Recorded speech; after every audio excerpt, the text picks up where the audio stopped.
Ready to go? We are recording. Okay. All right. Let's see if it has life.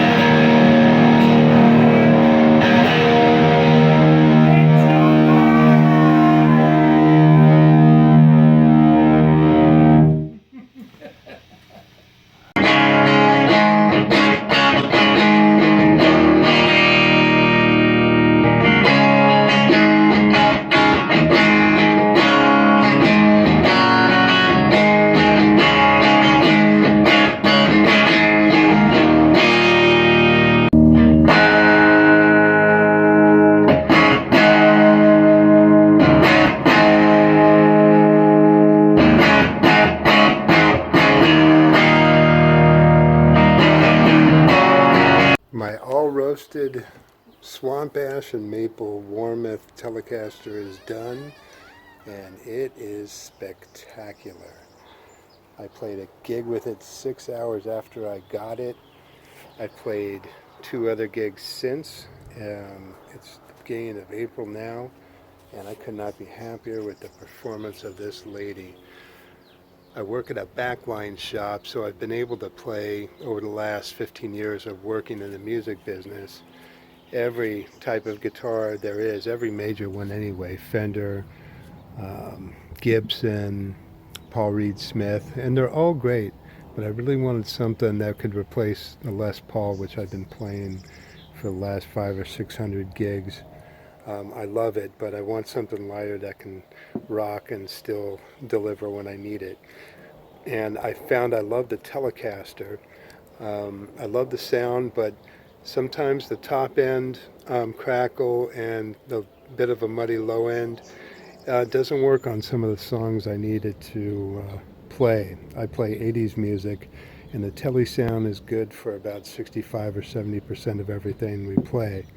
You know, your Karma Chameleon, Love Shack, it's great for the Tele sound, but for the heavier stuff like Guns N' Roses, Poison, or any of that, I really need something that's got a little bit more clarity and maybe a little bit more gas in the tank when I need it, and this really delivers. These are Lollar pickups. This is Lollar J Street in the bridge and a Lollar 52 neck pickup, and they sound awesome. I could not be happier with the combination. It's wonderful. But I wanted to give you guys an idea what this looks like by bringing it outside in the light. The finish is by a gentleman named Marty Bell Finishing. He's in North County, San Diego, and he did the sparkle finish here, and he did some amazing work. Let me show you some more about the guitar and I'll bring it inside. As you can see, the finish is beautiful indoors too. As I was saying, and when I was showing this to you outside in the sunlight, the finish is by Marty Bell Finishing, and I could not be happier with it.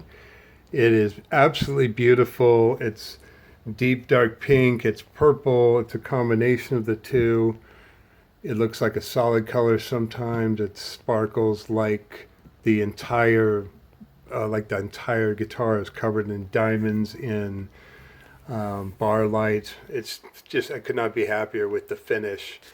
I could not be happier with the guitar overall. The only bummer, which I did not think about, which was never a consideration, was the fretboard dots. I'm so used to my Gibson fretboard dots. Let me bring that out. Not Gibson dots, I meant Gibson crowns.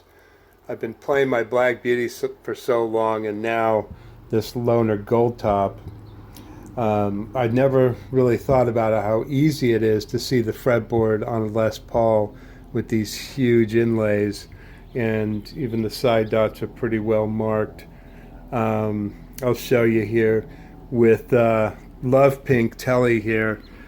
The Abalone Inlays I got just to be a little bit different are really hard to see in bar light. I'll show you the side dots too. Even though they're really pretty, Here, hold on. They're hard to see even in sunlight. I like the look of the abalone, but I just did not give any thought to how visible it was going to be in bar light, which is not very well, unfortunately.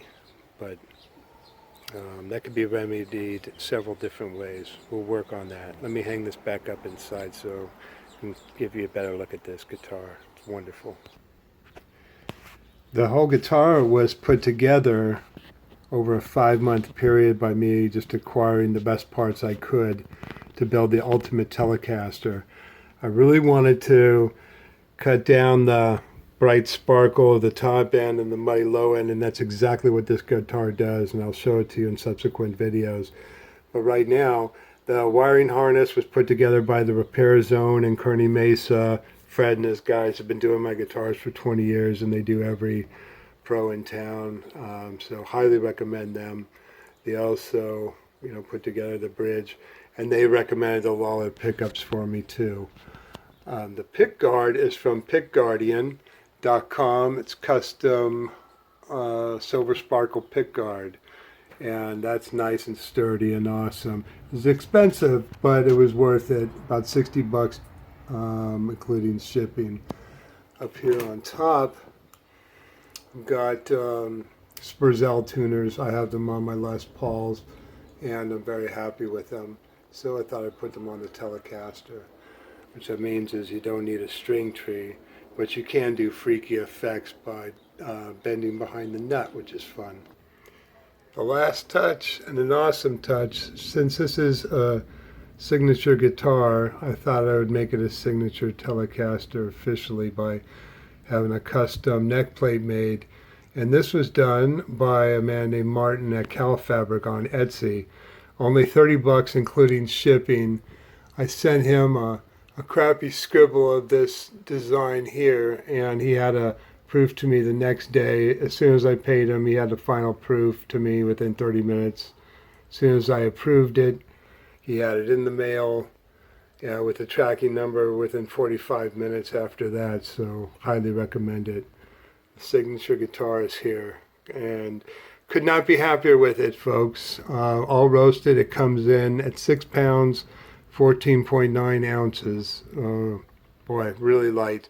The stock USA Tele I will be demoing next to it weighs 7 pounds, 11.5 ounces, so it's a good 12.5 ounces heavier.